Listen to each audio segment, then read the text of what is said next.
नमस्कार मित्रों। अक्सर आपने देखा होगा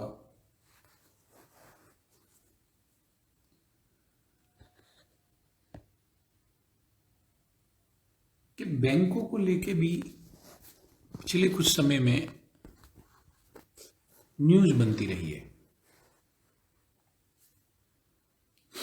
बैंकों को लेकर न्यूज किस प्रकार से बनती रही है कि बैंकों का विलय हुआ, बैंकों का प्राइवेटाइजेशन हो रहा है, बैंकों ने पैसा राइट ऑफ कर दिया। तो ये खबरें लगातार निरंतर आती रहती हैं। अभी 2 दिन पहले की बात है, शक्तिभोग ग्रुप के कुमार साहब हैं, उन पे बैंकों ने कार्रवाई की है। 3,286 करोड़ का बैंकों का उनके ऊपर गबन का आरोप है, सीबीआई जांच करेगी। कल एक और खबर थी, वो भी बैंकों से रिलेटेड थी। वो खबर थी अपना IVRCL, एक इंफ्रास्ट्रक्चर क्षेत्र की कंपनी है, जिसके डायरेक्टरों पे आरोप है कि उन्होंने कोई 8,000 करोड़ रुपया का जो धनराशि थी उसका सही उपयोग नहीं किया और बैंकों को उसकी नुकसान पहुंचाया। तो 12,000 करोड़ का अमाउंट तो ये आप गूगल करके देख सकते हैं। इसके अलावा संदेशरा, दीवान हाउसिंग, मतलब कितना गिनवाया जाए। कोई ऐसे 36 लोग हैं खरबपति जो बहुत सारा पैसा लेकर दूसरे देशों में चले गए हैं, आराम से बैठे हैं, अपना और धंधा पानी कर रहे हैं, उनको कोई फर्क नहीं लगता।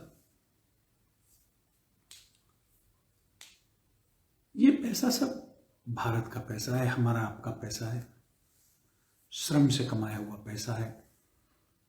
नोटबंदी हुई या अन्य कारण रहे तो ये पैसा बैंकों में दिया। पहले कैश रहता था हमारे पास, बैंकों को पैसा दिया, राष्ट्र के काम आएगा, इंफ्रास्ट्रक्चर के प्रोजेक्ट होंगे, देश में औद्योगिकीकरण होगा, धन की आवश्यकता है,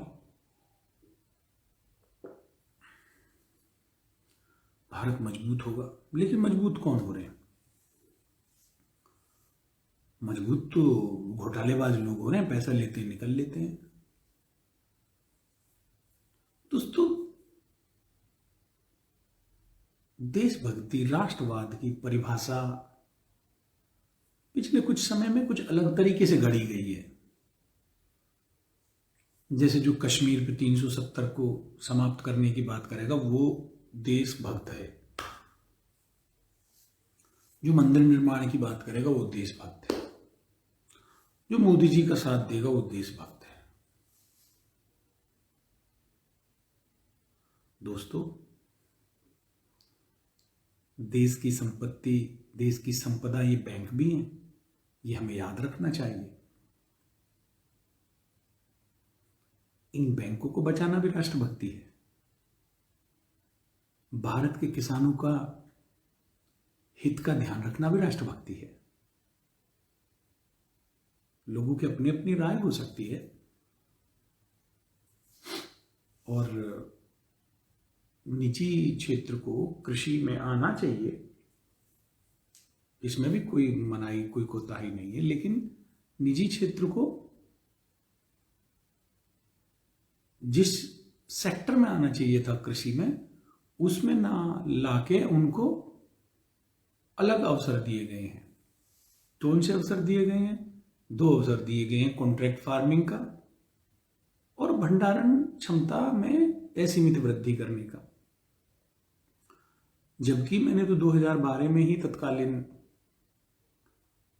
वित्त मंत्री साहब से, आदरणीय स्वर्गीय प्रणब मुखर्जी साहब से मिलके हमने ये बात रखी थी कि साहब, सप्लाई चेन विकसित करने के लिए, भंडारण की सुविधाएं विकसित करने के लिए आप निजी क्षेत्र को लाइए।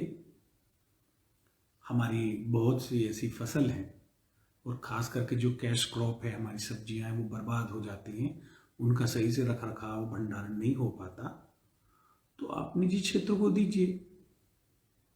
पूंजीपति लोग आके कोल्ड स्टोरेज बनाएं और किसान उसमें अपनी फसल रखें। किसान रखें या व्यापारी रखें। किसान अगर नहीं रख पाएगा तो कोई व्यापारी भी रख सकता है, वो बेचे, वो अपना किराया ले, वो भी अपना धन कमाए, अपना किसान भी काम करे। और अगर कॉन्ट्रैक्ट फार्मिंग की ही अगर करनी है तो कॉन्ट्रैक्ट फार्मिंग के लिए जमीन को चिन्हित किया जाए। जहां पे नहरी जमीन है, 3 फसली जमीन है, उच्च गुणवत्ता वाली जमीन है, वहां कॉन्ट्रैक्ट फार्मिंग की अनुमति ना देके जो 2म दर्जे की जमीन है उसमें प्राइवेट इन्वेस्टमेंट आए, कॉरपोरेट अपना पैसा लगाए, जमीन की उर्वरक क्षमता बढ़ाए और अपनी मनमानी फसल उपजाए। अब भाई जो जमीनें 5000 बरस से यहाँ गंगा यमुना के बीच में अकाल सहे, बाढ़ सहे, जंगल थे, उनको तोड़ा, हल चलाया, आक और ढाक की जड़ें थी खेतों में, उनको हल चला चला के निकाला, भूमि को उपजाऊ बनाया, उनको थोड़ी हटा किसी उद्योगपति को हवाले कर दिया जाएगा। किसान तो लड़ेगा, अपने अंतिम सांस तक लड़ेगा, अपनी जान तक दे देगा, लेकिन जमीन नहीं जाने देगा। तो वो नहीं किया जा रहा है, वो एक अलग ही मोड में उसको ले जाया जा रहा है। तो अगर हम राष्ट्रभक्ति की बात करते हैं तो राष्ट्रभक्ति देश से प्रेम करना, देशवासियों से प्रेम करना, देश के संसाधनों की रक्षा करना, देश की बनी हुई संस्थाओं की जो पूर्व में लोगों ने बनाई हैं उनकी रक्षा करना, संस्थाओं का सशक्तिकरण करना, देश के संविधान को मानना, संविधान की रक्षा करना,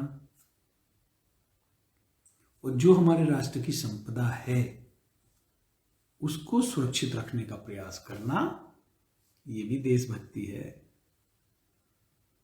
तो दोस्तों नमस्कार, फिर से बात होगी, फिर मुलाकात होगी, फिर किसी विषय पे बात होगी। जय हिंद, जय भारत, शुभ रात्रि।